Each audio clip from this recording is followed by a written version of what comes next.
নমস্কার বন্ধুগণ। লকডাউন দেখেছিলেন? আবার লকডাউন হতে চলেছে। এবার লকডাউন কিন্তু আর করোনার নয়, ভোটারের। বুঝেছেন? আমার খুব ভালো করে মনে আছে, লকডাউনের সময় আমরা প্রতিটি সেকেন্ড, প্রতিটি মুহূর্ত, প্রতিটি মিনিট, প্রত্যেকটা ঘন্টা, প্রত্যেকটা দিন নতুন কোনো খবরের অপেক্ষা করে বসে থাকতাম। কবে করোনাটা কমবে? শালা কমবে কি, প্রতিদিন বেড়েই চলেছে, বেড়েই চলেছে, বেড়েই চলেছে। আমাদের জীবনের প্রায় 2 বছর এই করোনাকে কেন্দ্র করে সরকার শেষ করে দিয়েছে। করোনা আসলে কিছুই ছিল না। করোনা কোনো রোগই নয়। কারো যদি জ্বর সর্দি লাগছিল, তো সঙ্গে সঙ্গে তার করোনা রিপোর্ট হয়েছিল, তার করোনা হয়েছে। মানুষের সঙ্গে মানুষের বিভাজন তৈরি করেছিল। আমরা ভয়ে কিন্তু যাচ্ছিলাম না, যার করোনা হয়ে গেছে আমারও হয়ে যাবে।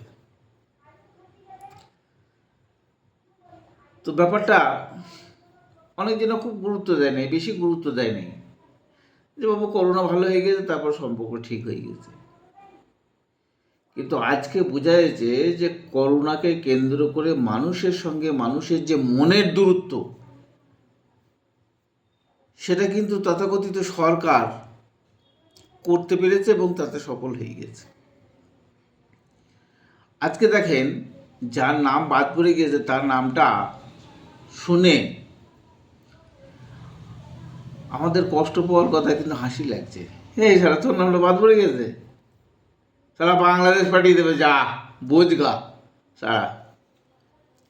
যদিও ইয়ার্কি করেই বলছে, কিন্তু এটা তো হওয়ার কথা ছিল না ভাই। আমরা তো সব একসঙ্গে বড় হয়েছি। এক একজনের পরিবারের সঙ্গে আর এক একজনের পরিবারের সম্পর্ক 50 বছর, 60 বছর, 70 বছর। কিন্তু তবু আমরা এই নাম বাদকে কেন্দ্র করে ইয়ার্কির ছলনায় বলছি তোকে বাংলাদেশ পাঠিয়ে দেবে। কিন্তু যাকে বলছি সে কতটা ইয়ার্কির ছলে নিচে আপনি জানেন? সে ইয়ার্কির ছলে নিচে না, সে নিজের মনে ব্যথা পেয়েছে। এছাড়া তুই আমার আপনজন, তুই এই কথাটা বলছিস। তো সেই লকডাউন হতে চলেছে, বুঝতে পেরেছেন? আর আমাদের মধ্যে মিল নেই। আমাদের মধ্যে মিল নেই যে যার নাম বাদ চলে গেছে সে যদি ভোট না দিতে পারি তা আমরাও ভোট দেবো না, এরকম আমাদের কোনো ইয়ে নাই। আমাদেরকে ভোট দিতে হবে। কেউ বলছে যে বিজেপি চলে আসবে বাবু, এবারে ভোটটা দিদিকে দিতে হবে। অন্যান্য দল অন্যান্য দলের কথা বলছে, আমিও বলবো যে বিজেপি আসছে তার জন্য আপনি দিদিকে ভোট দেবেন, এটা সঠিক নয়। কারণ হচ্ছে দিদিই বিজেপিকে নিয়ে এসছে, আর দিদি বিজেপিকে নিয়ে এসছে বলে আজকে আমাদের এই হাল। আমরা মমতা ব্যানার্জিকে গার্জিয়ান স্বরূপ রেখেছিলাম, মাইনে দেওয়া কর্মচারী। মমতা ব্যানার্জি মুখ্যমন্ত্রী, তার জন্য সে মাইনে পায়। সে স্বাস্থ্যমন্ত্রী, সে তার জন্য মাইনে পায়। সে পুলিশ মন্ত্রী, সেই জন্য সে মাইনে পায়। তাহলে মাইনেটা কোত্থেকে পায়? তার বাপের ঘরের টাকা? সেটা তো আপনারা আমার টাকা, ট্যাক্সের টাকা। আপনি তেল, নুন, হলুদ, পেঁয়াজ, আলু, পেঁয়াজ, চাল, ডাল যা কেনেন তাতে থেকে একটা ট্যাক্স লাগে। সেই ট্যাক্সের পয়সাটা গিয়ে রাজ্য সরকারের কোষাগারে জমা হয়, সেইখান থেকে তাদের মাইনে হয়। কর্মচারীদেরও মাইনে হয়, যারা চাকরি করে তাদেরও মাইনে হয়। তাহলে সবাই কিন্তু আমাদের গোলাম। আজকে সেই গোলামরা আবার সেই চাকরিটা করবে বলে আমাদেরকে বলছে তোমরা ভোট দাও। এখন যে ভোটটা আছে সেই ভোটটাই দাও, দিয়ে আমাদেরকে সরকারে নিয়ে এসো, তারপরে তোমাদের নাম তুলে দেবো। এটা কি কথা? যারা ভোটার ছিল তারা কেন ভোট দিতে পারবে না? তাদের ভোটটা কেন হবে না? যদি তারা ভোট না দিয়ে আপনার সরকার গঠন করে, যে সরকারই আসবে, যারা ভোট দিল না সেটা কি তাদের সরকার হবে? আমি যাকেই ভোট দিই, আমি ভোটে অংশগ্রহণ করেছি মানে যে সরকারে আসবে, যে মুখ্যমন্ত্রী হবে সেই আমার মুখ্যমন্ত্রী। কিন্তু আমি ভোটই দিতে পেলাম না, তাহলে সে আমার মুখ্যমন্ত্রী কি করে হয়? বলেন বিহারের মুখ্যমন্ত্রী কি আমার মুখ্যমন্ত্রী বটে? কারণ আমি তাকে ভোট দিই নাই। বলেন ওই উত্তরপ্রদেশের মুখ্যমন্ত্রী কি আমার মুখ্যমন্ত্রী বটে? আমি তাকে ভোট দিই নাই। হ্যাঁ, কিন্তু মোদি আমার প্রধানমন্ত্রী। কারণ হচ্ছে আমি মোদিকে ভোট না দিলেও লোকসভা ভোটে আমি অংশগ্রহণ করেছি, যে কোনো একটা দলকে ভোট দিয়েছি। আমার দল হেরে গিয়েছে যখন, তাকেই আমাকে মুখ্যমন্ত্রী বলে মেনে নিতে হবে। কিন্তু যদি আমি ভোটটাই না দিই, তাহলে সে আমার মুখ্যমন্ত্রী কি করে হলো?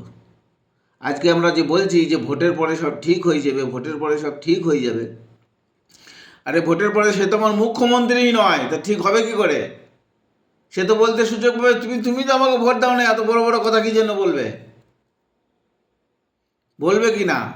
ভেবে দেখুন, নিজের কাগজপাতি নিজে ঠিক করুন, নিজেদের বাড়ির ছেলেপিলেদেরকে শিক্ষিত করুন, যাতে তারা আইন সম্পর্কে বোঝে এবং তারা আগামী দিনে আমাদের পরের প্রজন্ম তারা যেন এই বিপদে না পড়ে।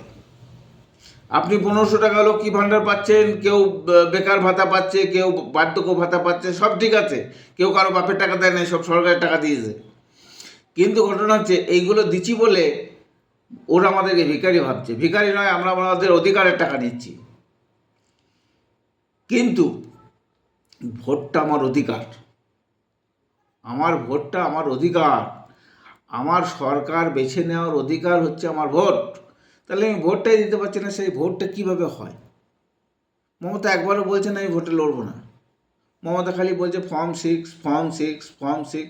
আরে বাবা, ফর্ম 6 নিয়ে কেন্দ্র সরকার নির্বাচন কমিশনের সঙ্গে ষড়যন্ত্র করে কিছু বাইরের রাজ্যের কিছু ছেলেপিলেকে সেখানে ঢুকিয়ে দিতে চাইছে। তা ঢুকিয়ে যখন দিচ্ছে তখন সেই 25,000, 30,000 কি 5 লাখ ভোটার সে যখন ঢুকিয়ে দেবে, একটা বুথে নিশ্চয়ই ঢুকিয়ে দেবে না।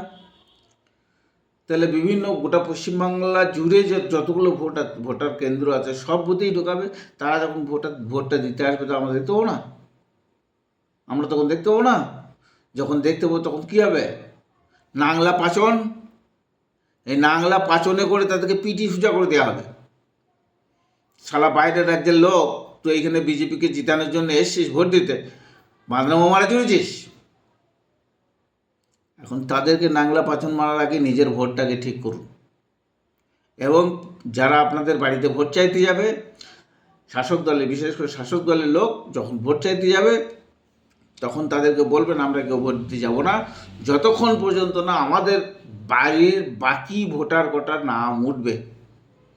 দেখুন, সব রাজনীতি দল জড়ো হয়ে যাবে।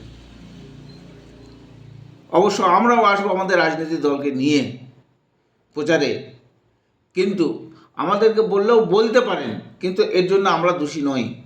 আমরা আপনাদের জন্য সর্বত্র কাজ করব, সব সময়ের জন্য কাজ করব, এখনও কাজ করছি, ভোটের পরেও কাজ করব। এবং ভোট আপনি আমাকে দেন বা না দেন, আপনি এসে ডাইরেক্ট বলে দেবেন আমি আপনাকে ভোট দিই নাই, কিন্তু আপনার কাছে আমরা এই আইনি সহযোগিতাটা চাইছি, আমরা করে দেবো, কথা দিলাম করে দেবো। কিন্তু আপনি নিজের ভোটটা নিজে দিন, কেউ যেন আপনার ভোট না দেয়, আর কেউ যেন ভুল বুঝিয়ে আপনার ভোটটা না নিয়ে নেয়। আপনার যাকে মনে হবে আপনি তাকে ভোট দেবেন। আপনি ভোট দেওয়ার আগে ভাববেন যে কে রাজ্যের কতটা উন্নতি করেছে, কে দেশের কতটা উন্নতি করেছে। 35 বছরের আগে, মানে 11 সালের আগে যারা ছিল তারা কতটা উন্নতি করেছে, সেই সমস্ত ভাবনা চিন্তা করে ভোট দিতে যাবেন। আপনি বলুন, আজকে অনেক মুসলমানের ছেলে চাকরি পাচ্ছে, অনেকজনা বলছে মমতা চাকরি দিয়ে দিয়েছে। না, মমতা চাকরি দেয় নাই। কারণ হচ্ছে আমরা যখন সরকারে ছিলাম তখন বেছে বেছে আদিবাসী বাড়ির ছেলে, শিডিউল কাস্ট বাড়ির ছেলে, মুসলিম বাড়ির ছেলে, যারা পড়াশোনার মধ্যেই ছিল না, গোবর গুঁড়িত, কারো বাড়িতে মান্দারি থাকতো, এই সমস্ত ছেলেগুলোকে আমরা টেনে টেনে নিয়ে আসতাম, নিয়ে এসে স্কুলে ভর্তি করে দিতাম।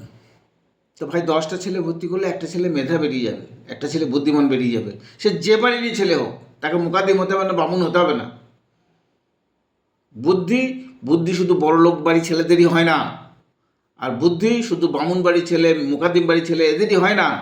হ্যাঁ, এদের শরীরে একটা আলাদা গ্লেজ থাকে, তারা বাড়িতে বসে থাকে, মা বাপ তাদের চর্চা করে, কাঁচা কাপড় চোপড় পরে, ইস্ত্রি করা কাপড় চোপড় পরে, এই জন্য তাদেরকে দেখে স্মার্ট লাগে।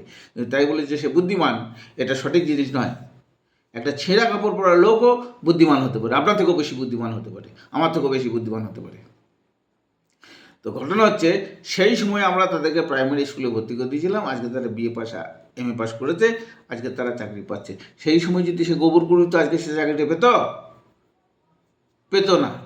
যাই হোক, আমরা একটা মানুষের উপরে ভরসা করে বসেছিলাম, যার জন্য আজকে আমাদের এই দশা। একটা মানুষের উপরে ভরসা করলে হবে না। আমি বলছি না সব ভোট আমাদেরকে দিয়ে দিন, সিপিএমকে দিয়ে দিন, না, আমি বলবো না। বিরোধী থাকা প্রয়োজন। এবার আপনি বলবেন যে বিজেপি তো বিরোধী আছে রাজ্যে, তাহলে মানুষের এত দুর্গতি হচ্ছে কেন? বিজেপি বিরোধী নয়, বিজেপি তৃণমূলেরই আর একটা পার্ট। তারা কোনো বিরোধিতা করবে না, কোনো 100 দিনের কাজের বিরোধিতা করে নাই। মানুষ কেন এত ধানে লস হচ্ছে, আলুতে লস হচ্ছে, তার বিরোধিতা করে নাই। আমরা যদি থাকতাম তো বিধানসভা কেঁপে যেত, বিধানসভা কেঁপে যেত। মমতা আসতো না ভয়ে, মমতার হয় চপ্পলের চোট মানে ফিতে ছিঁড়ে যেত আমাদের কথার চাপে। দেখেছেন মমতা দুটো হাতে দুটো ঘড়ি করে, কী কারণে পরে বলেন তো? আপনি বলবেন যে মমতা মুসলমান দর্দি। মুসলমান দর্দি মমতা নয়, মমতা দুটো হাতে দুটো ঘড়ি পরে, অর্থাৎ ঘড়ি কি দেখায়? টাইম দেখায়। কোনো একজন জ্যোতিষী বলেছে যে তুমি দুটো হাতে দুটো ঘড়ি পরবে। তো জ্যোতিষীকে জিজ্ঞেস করেছে কেন? তোমার টাইম ভালো যাবে। যে টাইম দেখাবে, এইখানে যদি 10টা দেখায়, এখানেও 10টা দেখাবে। তার মানে তুমি 20 টাইম আগে। যদি এখানে 12টা দেখায়, তাহলে এখানেও 12টা দেখাবে, তাহলে তুমি 24। 12টা বাজলে কি বলো না, তোর 12টা বেজে গেছে। তো ও 12টা বাজাইতে চাইছে না, ও 24টা বাজাইতে চাইছে। এই কথাটা মাথায় রাখবেন। এগুলো কিছু কিছু জ্যোতিষীদের টিপস আছে যে তোমার টাইম খারাপ যাচ্ছে, তো তুমি দুটো ঘড়ি পড়ো, তোমার টাইম ভালো হবে। অর্থাৎ যা টাইম দেখাবে ঘড়িতে তার ডবল হবে। তো কেন দুটো ঘড়িতেই তো এক দেখাবে, এখানে বাজলে 10টা, এখানেও 10টা বাজবে, তাহলে সে 20টার মানুষ। এখানে যদি 12টা বাজে, তাহলে এখানে 12টা বাজবে। 12টা বাজলে তার আর কোনো টেনশন নাই যে আমার সব সর্বনাশ হয়ে গেল, না 24টা তার বেজে আছে ঘটি। এগুলো জ্যোতিষ মতে, আমরা বিশ্বাস করি না এগুলো। কিন্তু ঘটনা হচ্ছে, এই বছরের ভোট হয় লকডাউন ভোট হোক, আর না হয় বুঝে সুঝে ভোট হোক। একটু বুঝবেন, তারপরে ভোট দেবেন। আর প্রত্যেকটা মানুষের জন্যে আমি অনুরোধ করব, কেউ অফলাইনে ফর্ম জমা দেবেন না। আজকে আমাদের মিটিং হয়েছে, কেউ অফলাইনে ফর্ম জমা দেবেন না, সমস্ত মানুষ অনলাইনে ফর্ম জমা দেবেন। এবং অনলাইনে ফর্ম জমা দেওয়ার পরে যে রিসিপ্টটা পাবেন, সেই রিসিপ্টটা 2 কপি প্রিন্ট আউট করবেন। 1 কপি নিজের কাছে যত্ন সহকারে রেখে দেবেন, আর 1 কপি প্রিন্ট আউট আমাদেরকে দেবেন। যদি কোনো কারণে আপনার নামটা দ্বিতীয়বারের জন্যও না আসে, সেই ক্ষেত্রে ওই কপিটা নিয়ে গিয়ে আমরা ট্রাইব্যুনালে আপনাদের হয়ে ফ্রিতে কেস লড়ব। আজকে আমি শুনছিলাম আমাদের গ্রামে নাকি শাসক দলের উকিল এসেছিল, সেই উকিল কিছু করতে পারবেন, সব ভাঁওতা দিতে এসছে, আপনাদের কাগজগুলো লিখে ডাস্টবিনে ফেলে দেবে। আপনি এসডিও অফিসে যাবেন, এসডিও অফিসে অফলাইনে করবেন, আপনাকে রসিদ দিয়ে দেবে, কিন্তু কাগজটা ডাস্টবিনে ফেলেই দেবে। কিন্তু অনলাইনে যদি আপনি আবেদন করেন, তাহলে সেটা ডাস্টবিনে ফেলাতে পারবে না, সেটা কিন্তু ইন্টারনেটে ঘোরাঘুরি করবে। এই কথাটা কিন্তু মাথায় রাখবেন। এবং সেই কাগজের অবশ্যই যেটা ডাউনলোড করবেন, যে পেপারটা প্রিন্ট করবেন, সেই প্রিন্টের কপি 2 কপি প্রিন্ট করবেন। 1 কপি আমাদেরকে জমা দেবেন, 1 কপি নিজের কাছে রাখবেন প্রমাণস্বরূপ। যদি আমরা বেইমানি করি, সেই কপিটা নিয়ে অন্যজনের কাছে যেতে পারবেন। এই কটি কথা বলে আমি আমার বক্তব্য শেষ করলাম। ইনকলাব জিন্দাবাদ, দুনিয়ার মজদুর এক হও। আগামী বিধানসভা নির্বাচনে আমাদের জয়ের কামনা করে আমার বক্তব্য শেষ করলাম।